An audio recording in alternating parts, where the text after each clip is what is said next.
Fala pessoal, e aí, tudo bem com vocês? Seguindo aqui uma solicitação que um monte de gente aí pediu para que eu fizesse a parte 2 do vídeo parafilia. Então este vídeo de hoje aqui é sobre parafilia, tá certo? Então se você não assistiu o primeiro, segue aqui no card, aqui, acho que desse lado aqui, se eu não me engano. Neste card tem um vídeo que eu falo sobre a pedofilia, a zoofilia, a masturbação, sobre a andromimetofilia, sobre a ginemimetofilia, autonepiofilia, difícil esse nome, hein? E infantilismo. E falei também sobre o travestismo, tá certo? Então se você quiser saber, clica no card aqui em cima e assista o vídeo todo na íntegra. Se gostar, deixa seu like. Hoje eu vou falar mais sobre alguns tipos de parafilias. Mas antes, é necessário um preâmbulo, tá certo? Olha só. O objetivo destes vídeos, como disse no primeiro que gravei, é dar um panorama geral do que é a parafilia. De um modo que você mesmo seja capaz de identificar ela no seu dia a dia. E claro, mudar o seu pensamento com relação a elas, tá certo? Tomar consciência. Quando digo tomar consciência, não quero dizer que para que você simplesmente pare de fazer, pare de praticar. Não, não é isso. Eu não gosto de mandar nem nos meus filhos, que ainda são crianças. Não é esta a ideia. Mas eu quero dizer que você precisa analisar, ter discernimento de que esta parafilia que você pratica ou gosta, se você deve continuar praticando ou não. Porque se ela substitui o alvo sexual normal, agora já é um transtorno parafílico e você precisa de ajuda, pois a longo prazo você vai ter muitos problemas. O alvo sexual normal está ligado à capacidade de perpetuação da espécie. É este o maior objetivo. Logo, o que foge disso é transgressão. Com isso não quero dizer que não é importante o prazer sexual. Claro que sim, lógico que é. Mas não deve negligenciar princípios para se ter o prazer sexual. Tá certo? Nós que somos cristãos principalmente, temos que ter em mente que a relação sexual tem que ser feita para a glória de Deus. Se o que você está fazendo não glorifica a Deus, não se deve fazer. Espero que vocês entendam que algumas parafilias servem como atividades sexuais intermediárias ou preliminares. E não tem problema, desde que elas não substituam o coito sexual, desde que elas não troquem a finalidade e o propósito do princípio do sexo. Por exemplo, o sexo oral, a odaxilagnia, nome difícil, hein? Parece nome de doença, de remédio, mas não é não. A odaxilagnia é a mordidinha. Não me refiro a uma espécie de sadismo, de provocar dor no parceiro, no seu cônjuge, mas uma mordidinha leve, tipo na orelha, nada de arrancar pedaços, tá certo? Também o uso de roupas sensuais e até o exibicionismo. Claro que tudo isso no contexto de marido e mulher.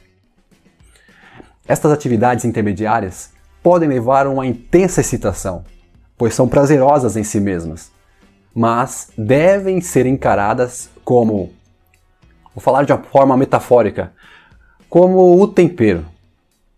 Ninguém sadio se alimenta só do sal ou do açúcar somente. Se o sal for o alimento principal, ele em excesso aumenta a pressão, prejudica os rins, incha as pernas, as mãos, os tornozelos. A pessoa fica desidratada, ela fica tonta, sonolenta e pode até entrar em coma. Mas na medida certa, ele é importante. O açúcar também. Muito açúcar, com o passar do tempo, causa perda cognitiva, reduz a memória e a atenção, mas na medida certa também é importante. Estes ingredientes servem para preparar o alimento. A riqueza dos nutrientes está na combinação saudável dos alimentos e não só no tempero. As parafilias saudáveis devem ser vistas como metas, como ponte, mas não como destino ou objetivo final. Esta ponte, esta meta, também deve enaltecer o princípio da criação e não acabar com ele. Estão me entendendo? A gente tem um vídeo aqui no YouTube com o pastor Ayrton do Pure Life Ministries Brasil, o ministério que inspirou a fundar o Ministério Vida Pura, em que ele fala sobre algumas parafilias que são convenientes do ponto de vista bíblico. É claro que ele não usa este termo parafilia, mas o cara é um exegeta de primeira. Ele dá uma aula sobre cantares, né? O Cântico dos Cânticos, né? De Salomão, tá certo? E realmente depois que eu assisti essa live, nunca mais li cantares, Cântico dos Cânticos da mesma maneira. E digo mais, ele fala uma coisa no vídeo sobre a bênção de ter filhos. Graças a Deus eu tenho 5. Mas se eu tivesse sido orientado corretamente, se eu tivesse assistido essa live antes, eu teria mais 5. Assista lá e você vai entender por que eu estou falando isso. Só lembrando o que eu disse no vídeo anterior, quando Freud utilizava o termo perversão, ele não queria que as pessoas entendessem como o fim do mundo. Ele não usava essa terminologia para reprovar todo tipo de tempero para o sexo. Ele não queria que a palavra perversão tivesse uma conotação ruim, no sentido pejorativo do conceito sexual. Era mais para classificar algo anormal do normal. Até porque, para ele, tudo que fugia do coito sexual era perversão. Tá certo? Eu acho que a grande preocupação dele era que os teus pacientes não substituíssem o coito por estas atividades. Que não negligenciassem o princípio da relação sexual, por se encantar com o prazer nestas atividades intermediárias. Olha só o que ele diz. Em nenhuma pessoa sadia falta algum acréscimo ao alvo sexual normal que se possa chamar de perverso. E essa universalidade basta por si só para mostrar quão imprópria é a utilização reprobatória da palavra perversão.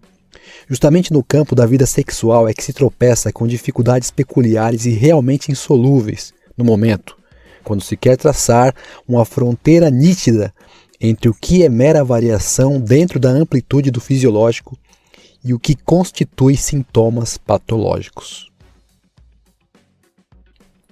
Nossa, que texto meio complexo, complicado de entender na primeira leitura, né? Mas olha só o que eu entendi lendo isto. Freud queria dizer que existe um enorme campo de atividades intermediárias convenientes ao alvo sexual normal que favorece a fisiologia da relação. E a utilização destas não transformaria ninguém em perverso. O que a gente precisa é de bom senso, que é a nítida visão entre o que é mera variação dentro da amplitude do fisiológico e o que constitui sintomas patológicos. Como eu dei o exemplo de sal e açúcar, que pode ser usado moderadamente na preparação do alimento, existem também certos tipos de temperos que, na visão de especialistas, jamais deveria fazer parte da sua cozinha. Embora muitas pessoas usam, como por exemplo o caldo de carne e de legumes, não o caldo de carne e de legumes, mas aquele pozinho milagroso, às vezes em forma de tablete, bem artificial. A concentração de sódio é muito alta. Ele aumenta a pressão arterial e, segundo especialistas, também vicia as papilas gustativas e causam saciedade de forma errada. Por que de forma errada? Porque o que tem que saciar é a combinação do alimento e não só o tempero. Isso também serve para o pozinho mágico do miojo. Dá uma olhadinha na concentração de sódio. Eu cheguei a dar uma olhada em alguns e, sabe, não encontrei nenhum com menos de 40%. E com certeza é uma quantidade muito alta. Certamente é nocivo. Aí você fala, eu amo demais esses pozinhos e nunca tive problema. O problema não vem no estalar de dedos, do dia para a noite, pessoal. Vem a longo prazo. E sempre chega na hora que você não gostaria. Se você pegou o bonde andando e está vendo este vídeo a partir de agora, não é um vídeo de culinária. Eu estou falando sobre perversões sexuais, parafilias, relações sexuais intermediárias ou preliminares. É o modo que eu usei de forma ilustrativa que mais se aproxima do cotidiano da maioria das pessoas, para mostrar que, da mesma forma que existem temperos e temperos para preparar o alimento, também existem parafilias e parafilias. A gente percebe que algumas jamais deveriam ser usadas como preliminares, porque é defraudação, como o sadismo, o masoquismo, o BDSM, homenagem à Troá, a coprofilia, a necrofilia e muitas outras. Estas sim são blocos de construção de sintomas patológicos. E da mesma forma que o tempero artificial do caldo de carne e de legumes saciam de forma errada, estes comportamentos também. Estas parafilias não exaltam e não glorificam a Deus. Pessoas sadias têm prazer no básico, pode acreditar. Nada melhor do que ter prazer pelo que é natural. Então vamos lá. Vamos falar um pouco sobre algumas parafilias. Você já ouviu falar sobre o voyeurismo?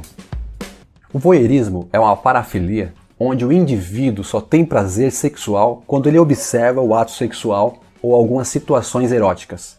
E segundo estudiosos, esta atividade pode se tornar um transtorno parafílico, quando o sujeito só tem prazer em observar o ato sexual dentro do próprio relacionamento, dentro do próprio casamento. Olha, eu particularmente não compartilho desta ideia. Na verdade, sinceramente, eu acredito que tanto dentro do relacionamento quanto fora do relacionamento, o voyeurismo vai causar um transtorno. Sérios transtornos. Mas segundo a visão de alguns psiquiatras, logicamente baseado talvez no percentual de pessoas que os procuraram, que procuraram esses psiquiatras, eles chegaram nesta conclusão que a maior parte da reclamação estava dentro do relacionamento. Mas como eu disse no vídeo anterior, o fato de ainda não ter uma estatística não significa que não seja um transtorno. A gente tem que tomar muito cuidado com isso, porque quando para eles for um transtorno, aí já azedou o pé do frango. É porque tem muita gente prejudicada por causa desta parafilia. A visão deles é que só é transtorno quando o cara quer ver a sua mulher transando com outro cara e ele só assiste e se masturba. E esta parafilia também pode ser desenvolvida por mulheres. Isto é triste, muito triste. A galmatofilia, já ouviram essa? Essa parafilia está ligada na excitação e obtenção do prazer em olhar para as estátuas. Segundo alguns estudiosos, não tem risco de se transformar num transtorno parafílico, o que particularmente eu duvido muito, porque na nossa visão, a masturbação já é um transtorno parafílico. Agora, o cara se excita em olhar para uma estátua. O que ele vai fazer depois dessa excitação? Pictofilia. Já disse anteriormente, pictofilia é a parafilia com a qual a gente lida, o vício pornográfico. Devido a fácil acesso à internet, hoje a idade média de iniciação nesse tipo de atividade é de 8 anos. Pai, cuide dos seus filhos, não dê para eles celulares e tablets. E se já não é possível, vocês vão ter que monitorar e ensinar sobre os males. Quando isso não é vencido antes do casamento, muitas pessoas que assistem filmes eróticos quando solteiros também vão ver com seus cônjuges, se estes aprovarem tais ideias. E muitos só obtêm prazer sexual se assistirem a alguma coisa deste nível. Em casos mais graves, a relação sexual é totalmente extirpada e os dois se realizam de forma individual apenas com os vídeos. Agora, quando só um deles é viciado, aí a coisa é mais complicada ainda. E a pictofilia também é o alimento para toda sorte de transtornos parafílicos que o indivíduo vai ter durante toda a sua vida. Entre eles, todos esses que a gente falou até agora. Temos também o fetichismo, que é a excitação e a supervalorização e a busca pelo prazer por objetos inanimados, desde um salto alto, peças íntimas e outras coisas mais que substituem o parceiro na relação para ter o prazer sexual. A outra vertente do fetichismo é a excitação sexual por características distintas. Por exemplo, o tipo, formato e tamanho de pés, cor ou comprimento dos cabelos. Os que possuem esta parafilia se masturbam com tais objetos ou buscam parceiros com essas características. Eles não olham para a mulher, olham para os pés da mulher. Entendem? Ela não olha para o homem. Ela olha para o bíceps e para o abdômen do homem. Numa relação à base de fetiches, o que menos importa é o coito propriamente dito. Dolismo. Dolismo é a obtenção do prazer sexual por intermédio de bonecas, bonecos e manequins. Segundo estudiosos, esta parafilia pode gerar muitos transtornos na questão de relacionamento interpessoal do sujeito. Isto com certeza deve criar redes neurais onde o homem vai substituir mulheres por bonecas e as mulheres vão substituir os homens por bonecos. Vocês já ouviram falar sobre a misofilia? A misofilia consiste na obtenção do prazer sexual por meio de excitação que se pode ter em cheirar, usar, mastigar e se esfregar em roupas sujas ou objetos de higiene pessoal usados por outra pessoa. Haja vista que está na cara que é uma prática muito perigosa. O sujeito pode contrair uma IST, infecções sexualmente transmissíveis, que é o novo nome da DST, doenças sexualmente transmissíveis. A terminologia foi alterada porque existe a possibilidade de transmitir uma infecção ainda que não exista sintomas. Fala aí, pessoal. Depois vocês deixam nos comentários se já conhecem, se já conheciam esses tipos de comportamentos e o que vocês acharam. Participe, é muito importante para o nosso canal. Mas fala a verdade, tem muita coisa louca que se passa na mente de muita gente, não é mesmo? É por isso que só Deus pode julgar. Ele conhece as intenções e o comportamento de cada um. Se você se identificou com algum desses comportamentos, entre em contato comigo. O meu Instagram pessoal vai estar passando no vídeo. Manda lá um direct que eu vou responder assim que possível, tá certo? Bom, se você achou interessante, deixa seu comentário, seu like e compartilhe. E dependendo da audiência, eu posso fazer mais vídeos sobre este assunto. Do contrário, esse vai ser o último. Eu vou falar que nem youtuber agora. Metralha o like aí que eu faço outro. Valeu, até a próxima e fique com Deus.